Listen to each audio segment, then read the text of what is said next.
Les familles dans la littérature suisse, miroir de la société actuelle, un podcast bilingue sur la famille, son ancrage dans notre société, le questionnement constant qu'elle soulève au sujet de notre identité et surtout sa représentation dans la littérature suisse. Spiegel der Gesellschaft von heute, Familien in der Schweizer Literatur, ein zweisprachiger Podcast über die Familie, ihre Verankerung in unserer Gesellschaft, die ständigen Fragen, die sie in Bezug auf unsere Identität aufwirft und vor allem ihre Darstellung in der Schweizer Literatur. Ce podcast vous est présenté par Émilie Weder, Sylvie Jeanneret et Ralf Müller. Tour à tour, ils interrogent des autrices et des auteurs suisses sur la manière dont le motif de la famille travaille leur œuvre. Émilie Weder, Sylvie Jeanneret und Ralf Müller forschen an der Universität Freiburg. Abwechselnd befragen sie Autorinnen und Autoren aus der Romandie und Deutschschweiz dazu, wie das Motiv der Familie ihre Werk beeinflusst. Außerdem stellen sie zeitgenössische Familienromane einander gegenüber und zeigen, welche Rollen die Familie in einem Roman oder allgemein in literarischen Texten spielen kann. Alors, les familles dans la littérature sont-elles réellement des miroirs de notre société actuelle? Place à cet épisode pour en découvrir un peu plus.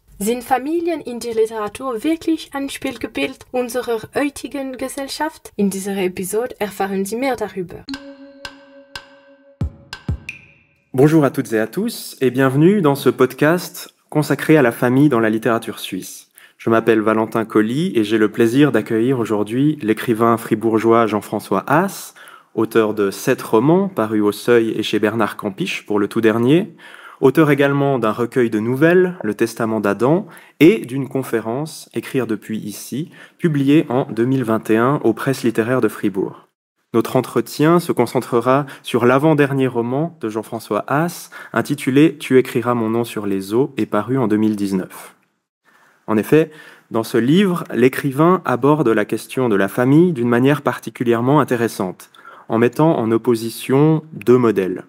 Le premier pourrait être qualifié de restreint et désigne la famille biologique unie par les liens du sang et ou du nom.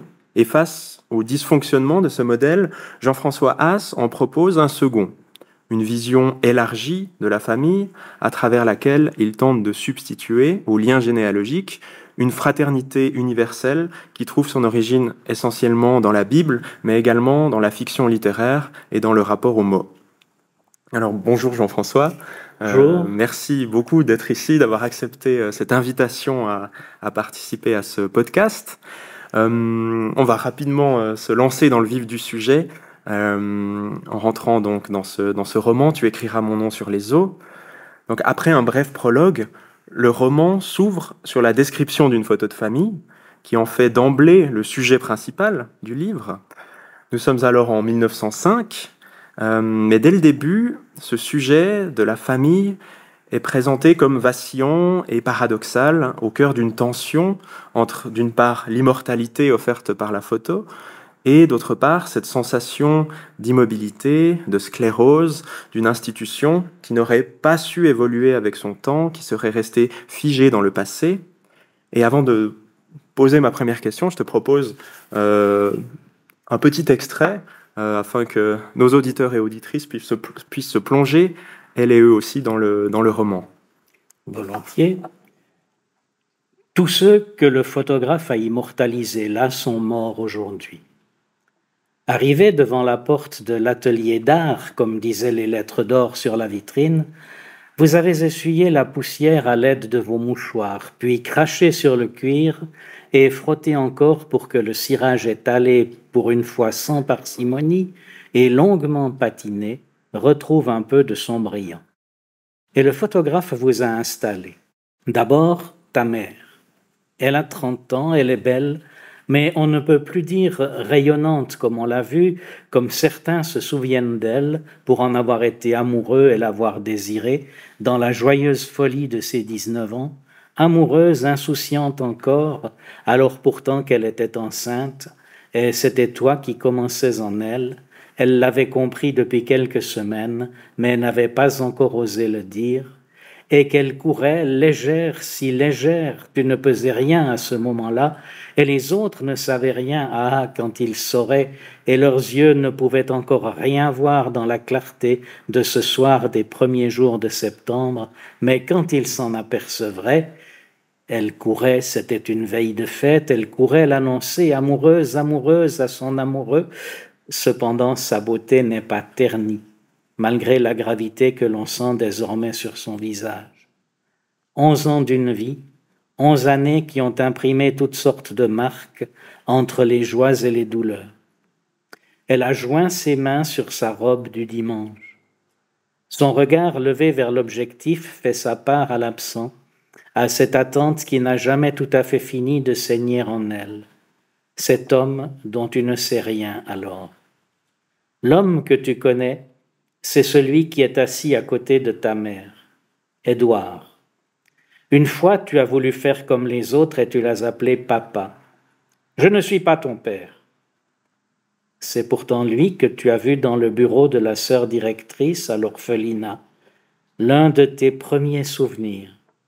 Tu vas sur tes 5 ans, tu sais seulement que tu es seul et que parfois une jeune femme vient, que tu appelles maman parce qu'elle te dit « je suis ta maman », en te prenant dans ses bras et en te donnant des baisers qui t'effraient un peu, personne d'habitude ne t'embrasse, et que tu reçois en même temps comme une douceur inespérée. Tu te souviens et te souviens de ces baisers d'une visite à l'autre, ce bonheur qui te réveille la nuit. Tu commences à t'en souvenir dès que tu la vois franchir le portail de l'orphelinat, s'éloigner, se retourner bientôt, s'éloigner encore et, après s'être retourné une dernière fois, disparaître au tournant derrière la haie de chênes et de noisetiers. Un jour donc ils sont venus tous les deux. Il a pris ta main dans la sienne et vous êtes partis ensemble, tous les trois. Ce jour-là, tu as enfin vu le monde qui commençait au-delà des chênes et des noisetiers. Ses mains, il ne sait pas quoi en faire devant le photographe. De grosses mains, l'une à demi repliée pesant sur sa cuisse, l'autre fermée comme s'il faisait le poing à hauteur de son cœur. C'est un homme qui est désormais fermier d'un beau domaine, l'Essert d'en haut. L'année précédente, un autre le travaillait, mais durant l'hiver, un jour qu'il bûcheronnait, un arbre lui a brisé les reins. Alors lui, Édouard, il s'est tout de suite dit « c'est ma chance » et il est allé frapper à la porte du propriétaire pour lui faire savoir qu'il était prêt à reprendre la ferme. D'autres se sont présentés, mais c'est lui qui a emporté le morceau. Un des plus beaux domaines loin à la ronde. L'œil est chargé de puissance, couvant d'imprévisibles orages qui s'abattront soudain autour de lui. Tu portes non pas son nom, mais celui que ta mère portait avant de se marier avec lui. Toi, tu portes ce nom qu'elle a perdu, Ruot. Voilà, merci. Donc dans ces quelques lignes, on a déjà l'essentiel de la trame du roman qui est esquissée, puisque tout va se jouer entre ce faux père, cette fausse famille, ce père tyrannique que le protagoniste Toby va fuir pour tenter de retrouver son vrai père, son père biologique qu'il n'a pas connu, et il va aller jusqu'aux États-Unis pour tenter de le retrouver, et c'est son histoire, son voyage que le roman raconte. Et j'aimerais commencer par une première question assez large, mais qui me paraît nécessaire, sur la famille. Que représente pour toi la famille ? Comment tu l'appréhendes ? Comment tu la définis ? Et comment est-ce qu'elle te travaille aussi dans ton écriture ? Bon, il y a, je dirais, ma famille au départ. Je suis d'une famille nombreuse et on était 8 enfants, donc... et voilà, ça donne une certaine vision pour moi de la famille. Mais à ce niveau-là, ça veut dire aussi que c'est un groupe dans lequel on n'a pas demandé à vivre. Hein. C'est un groupe qui nous est imposé et dans lequel il faut faire sa place, dans lequel, avec un peu de chance, il y a des liens positifs qui se tissent, mais on sait aussi qu'il peut y avoir des liens toxiques. Hein. Donc finalement, c'est un petit monde. Hein. Si on reprend l'image du microcosme, il y a de ça dans une famille. Et alors, c'est ce que j'ai essayé de mettre en scène ici, c'est un peu justement la difficulté de ces liens. Mais qui se retrouvent à l'échelle après du monde, justement. Je crois que c'est vrai que on a souvent l'image des familles heureuses, enfin voilà, ce que la publicité essaye de nous vendre, mais c'est pas si simple. Même dans une famille heureuse, il y a les deuils, il y a les tensions, elles sont inévitables, parce que chacun essaye d'être lui-même. Alors voilà, ça c'est, disons, ma vision de la famille. Mais en même temps, ce qui est justement important, c'est que dans la famille se font nos premières rencontres avec autrui. Et l'autre est à la fois, je dirais, une porte ouverte et un obstacle, d'une certaine manière. L'autre va nous ouvrir sa propre porte, on va avoir des liens d'amitié avec lui, ou de fraternité. Et puis on va aussi avoir avec lui des moments de tension où il va peut-être nous empêcher de nous épanouir. Hein. Voilà. Il y a, le premier exemple qui me vient, c'est prête-moi ton jouet. Non. Hein. Or, ce jouet-là, il pourrait peut-être me permettre de m'épanouir dans l'instant qui suit, mais c'est tout. Après, il y a d'autres choses. Mais c'est vrai que donc autrui peut être un obstacle. Et ça, dans le cadre familial. Il y a aussi dans une famille le jeu des dominants et des dominés, malgré tout. Il ne faut pas se faire d'illusions, encore une fois. Il ne faut pas avoir une vision irénique de la famille.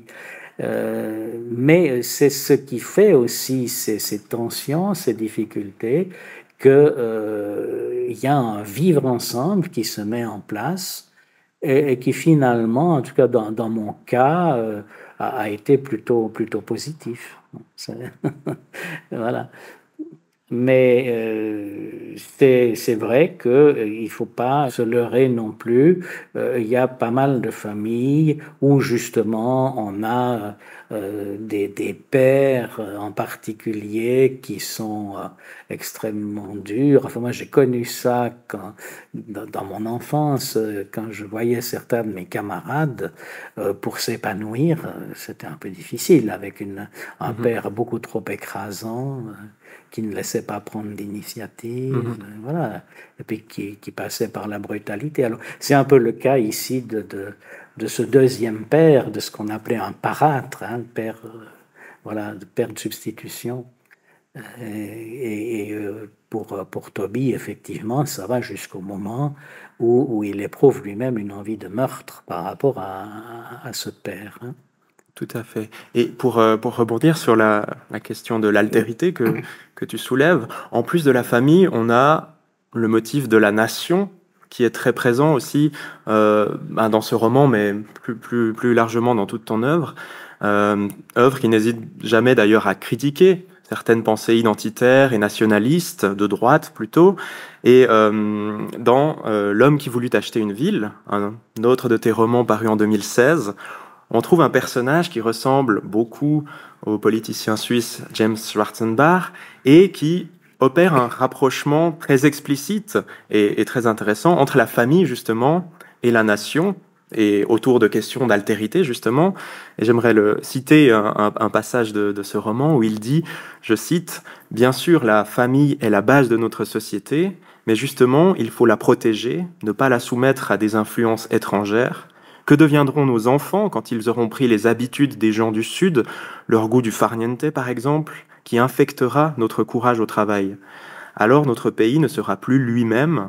Ô mon pays, ma patrie, tu ne perdras pas ton âme, je me battrai pour elle. » Et en entendant cette citation, la famille semble pouvoir être appréhendée comme une petite nation, ou la nation à l'inverse comme une grande famille. Et pourtant, dans Tu écriras mon nom sur les eaux, on a le personnage d'Isaac que Toby va rencontrer lors de son voyage, qui lui affirme, je le cite, que « ma seule patrie, c'est le mot frère ». Et j'aimerais savoir Comment tu envisages ces deux notions, hein, donc de famille, de nation, et tout ce qu'elles impliquent justement d'ouverture et de fermeture à l'altérité, bien sûr dans ton travail d'écriture, mais aussi plus largement dans ton rapport à autrui. La nation conçue comme une famille, c'est évidemment très dangereux parce qu'il y a ce réflexe identitaire, donc le risque d'une fermeture. Pour être soi-même, on finit par fermer toutes les portes, on ne prend plus de risques, on ne risque plus la rencontre avec l'autre. Et c'est un peu le drame des États comme le nôtre, où on a une forte immigration, c'est d'avoir envie à certains moments de se dire non, ça suffit. Et à l'époque Schwarzenbach, c'était effectivement le cas. Alors c'est un réflexe identitaire, c'est au fond se tromper par rapport à l'autre, parce que l'autre, effectivement, il n'est pas moi, donc il me renvoie à mon identité. Alors, c'est une possibilité pour moi de m'affirmer en tant que moi-même. Hein, et donc, j'ai besoin d'autrui aussi pour être moi-même à ce niveau-là.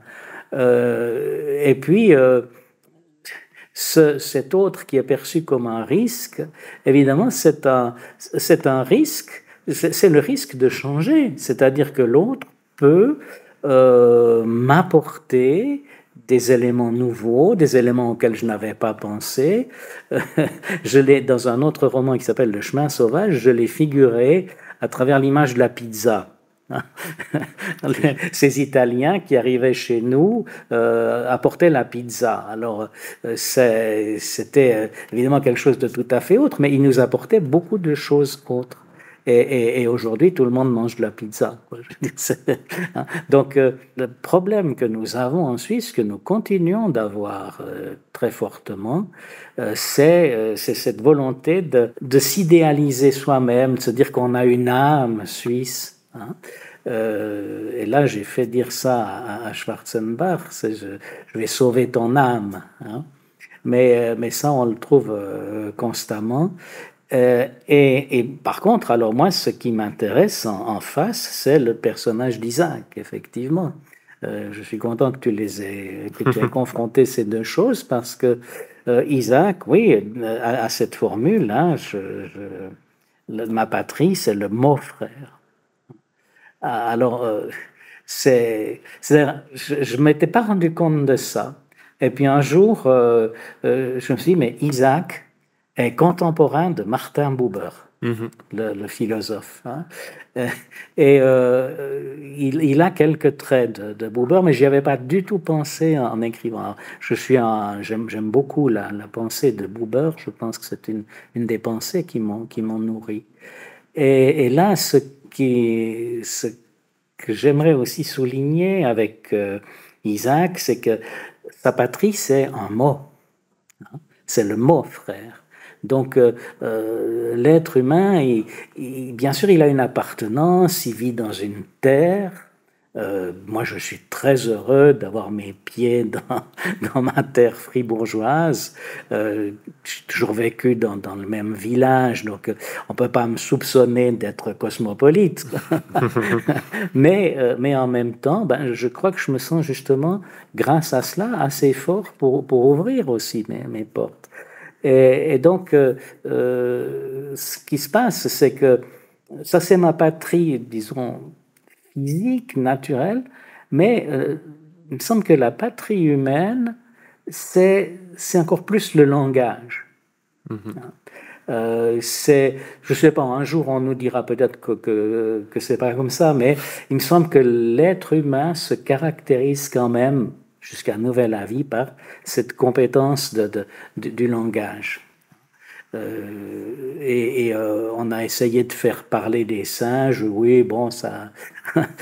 il y a probablement chez les animaux plus de conscience que ce qu'on imagine, Mais malgré tout, ils sont capables de se fabriquer des outils, ça montre quand même qu'il y a quelque chose d'intéressant. Mais malgré tout, jusqu'à nouvel ordre, l'être humain, lui, il se construit à travers les mots, il se pense, il se réfléchit, et donc c'est là que se situent les enjeux principaux. Et alors là, il faut voir quel genre de mots on veut habiter, quel genre de mots vont être notre patrie. Parce que si on regarde les dictatures, il y a une étude sur la langue du Troisième Reich qui a été faite par Furtwängler, non pas Furtwängler, pardon, Klemperer. Son frère est chef d'orchestre, c'est pour ça. Alors, donc Klemperer a analysé cette langue du Troisième Reich et il a vu son appauvrissement, mais un appauvrissement choisi. Et lorsque Orwell écrit 1984, il y a une novlangue. Et c'est une façon de priver les gens de langue, en fait, de les enfermer dans une langue type. Donc ça, c'est le nationalisme linguistique, si on veut. Et par contre, à l'inverse, la langue, ça peut être quelque chose de beaucoup plus vaste, de beaucoup plus riche, avec beaucoup d'éléments de doute, d'éléments de nuances. Et tout ça me paraît important. Et c'est là que se situe l'échange, c'est là que le mot frère devient possible aussi. Je suis très content que tu parles de tout ça, et notamment que tu mentionnes Martin Buber, puisque il a écrit ce très beau livre qui s'appelle « Je tue » en français.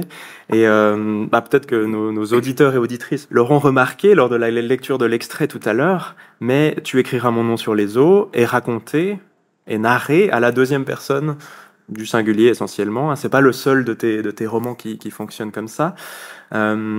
Et contrairement à une narration en je ou en il, ce tu justement implique un lien. C'est forcément un je qui parle à un tu, et on a donc forcément deux personnes au minimum qui sont là. Et je trouve assez intéressant de voir émerger cette énonciation particulière quand même, enfin, c'est pas la norme dans le roman, dans un roman justement où la notion de lien est au cœur du propos, notamment de lien familial mis à mal entre un fils et son père biologique d'un côté, et un fils adoptif et son faux père, son parâtre, comme tu le disais tout à l'heure, de l'autre. Tu as déjà parlé un peu du langage et de comment tu l'appréhendais, mais est-ce que tu pourrais dire quelques mots de cette dynamique entre un monde dans lequel les liens, qu'ils soient familiaux ou non, sont ténus, voire inexistants, aussi le rapport de soi à l'étranger, à l'immigration dont tu parlais tout à l'heure, le rapport entre ça et une langue, une écriture qui essaye, notamment par cette narration en tu,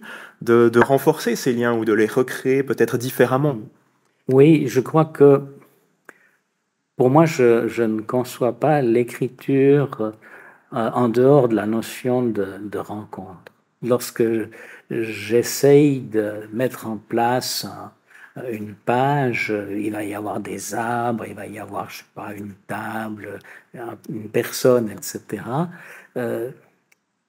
Il faut que j'arrive à écrire cela de manière que ce soit une rencontre. Sinon, c'est pas la peine. Je veux dire, techniquement, si on peut écrire un livre en disant voilà, il y a une cafetière sur une table, etc.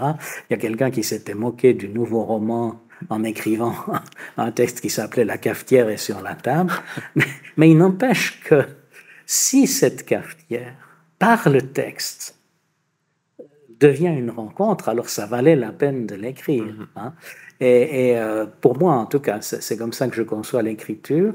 Alors, c'est clair que si on va dans ce sens-là, tout ce que j'écris va vers la recherche de l'autre dans son altérité, avec tout ce que ça implique de part d'illisible chez l'autre.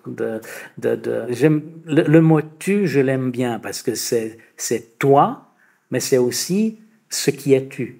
Ce qui ne se dit pas, c'est le participe passé du verbe taire, et donc c'est évident que tu, c'est une personne, ou c'est un objet, ou mais évidemment essentiellement d'abord une personne, avec laquelle j'essaye d'entrer en contact et qui va se donner et se dérober.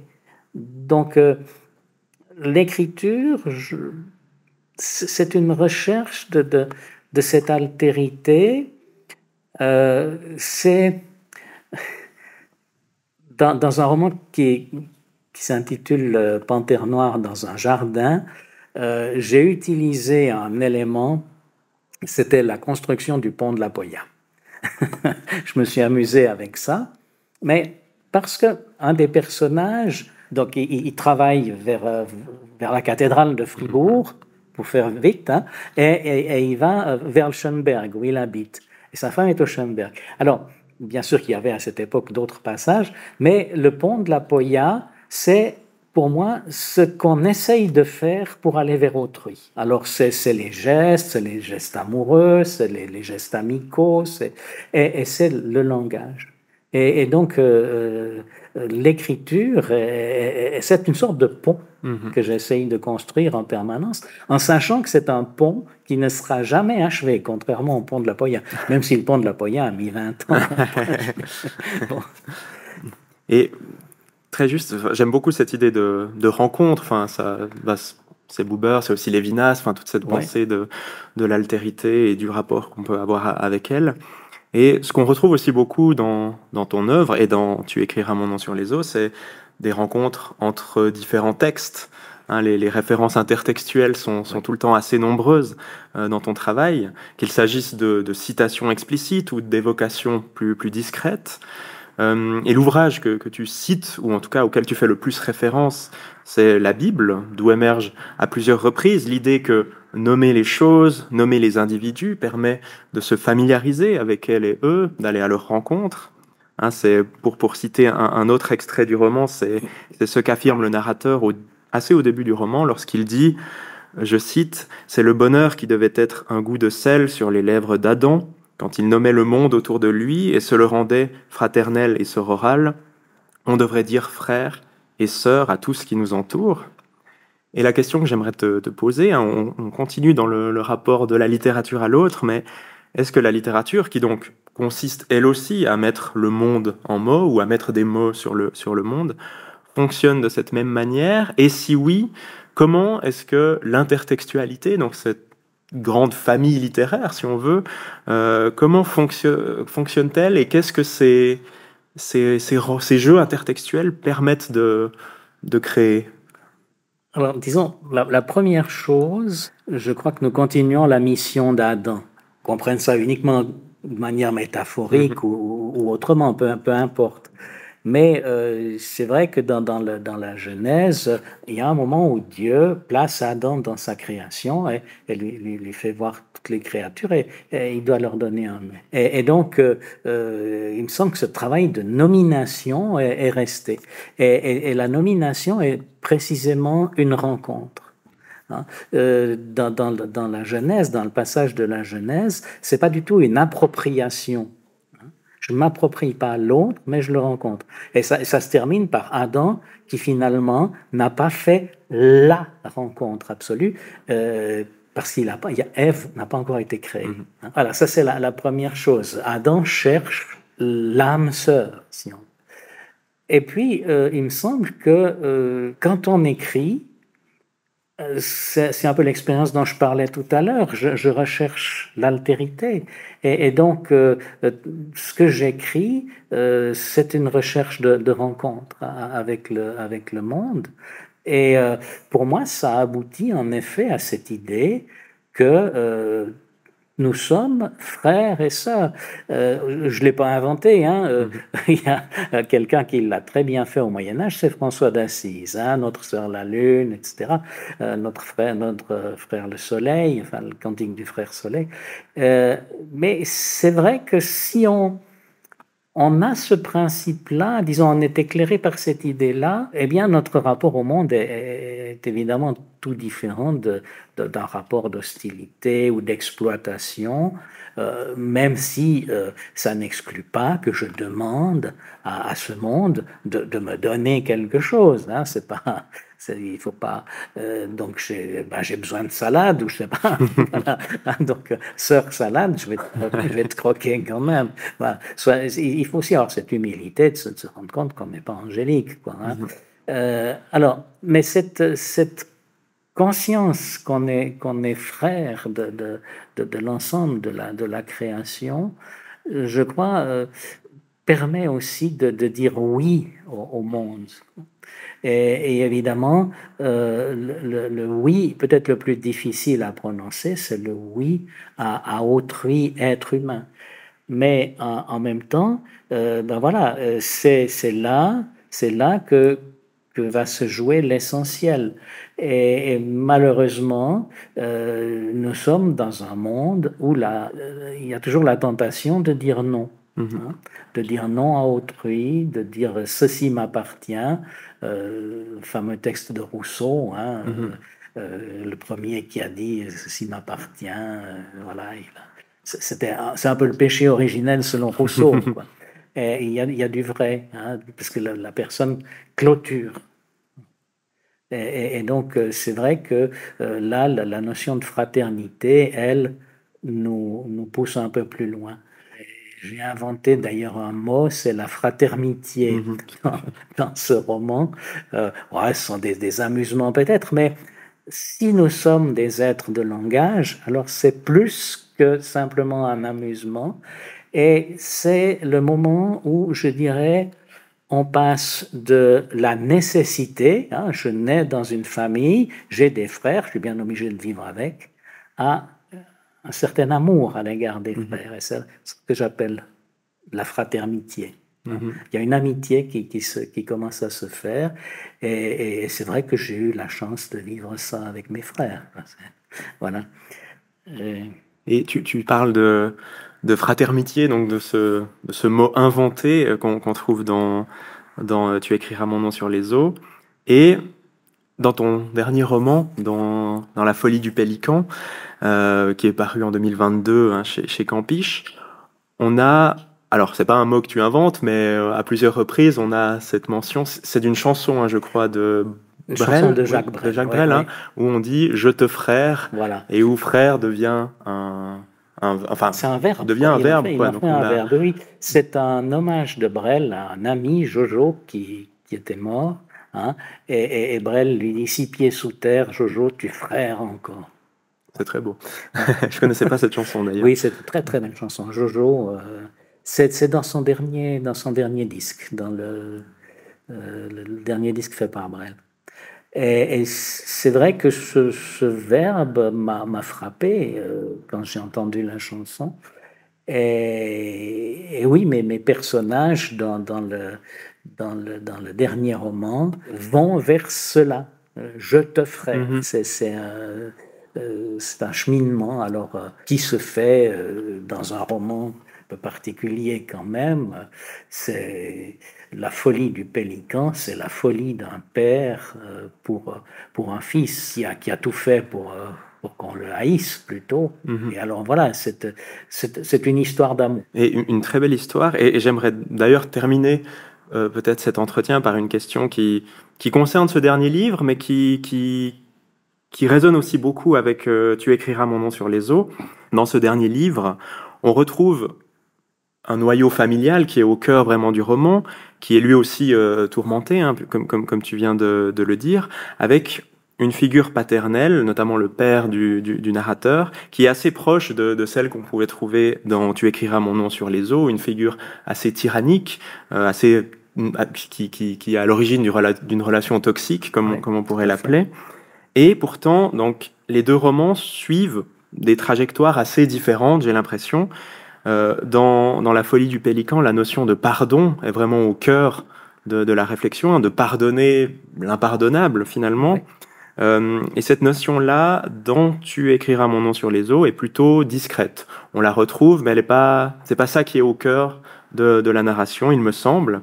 Et la question qui m'est venue en lisant ce dernier roman, c'est est-ce que finalement la solution, si on peut l'appeler comme ça, à un modèle familial dysfonctionnel se trouverait plutôt dans l'acceptation de celui-ci, donc dans le pardon, plutôt que dans la volonté de le changer ou d'y échapper, qui est ce qu'on trouvait finalement dans Tu écriras mon nom sur les eaux, où c'est tout le roman décrit une fuite, enfin on fuit quelque chose pour tenter de retrouver autre chose.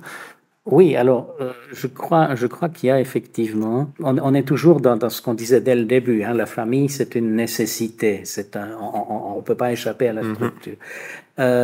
Dans Tu écriras mon nom sur les eaux, Toby essaye de faire un pas vers Édouard, son parâtre, au moment de sa mort. Hein. Toby essaye ensuite d'écrire tous les noms à un moment. Hein, voilà, donc il y a une sorte de pardon, mais qui n'a pas pu se vivre, puisqu'il y a eu refus du pardon en face. Et effectivement, dans La folie du pélican, ce pardon va devenir actif. Et je crois que c'est en effet une des possibilités de sortir d'une certaine fatalité quand on est dans le monde de la violence. C'est à un moment donné de dire je pardonne. Alors pardonner, ça c'est pas se laisser aller puis dire oui bon alors c'est bon je te pardonne, il n'y a plus de problème. Le pardon, mon personnage dans La folie du pélican le dit, ça se vit tous les jours, quoi, et ça se réactualise d'une certaine façon. On peut pas, si on a subi une blessure douloureuse, on peut pas faire comme si ça n'a pas existé. Donc il y aura des moments difficiles dans cette création d'une nouvelle relation. Mais si on reprend l'image du pont, d'une certaine façon, le personnage, le pélican, essaye de reconstruire un pont qui a été détruit. Très bien. Merci beaucoup. On arrive gentiment au terme de cet entretien et de ce podcast. Du coup, merci Jean-François de t'être prêté à l'exercice et d'avoir pris un peu de temps pour ça. Merci aussi à vous, auditeurs, auditrices, de nous avoir écoutés.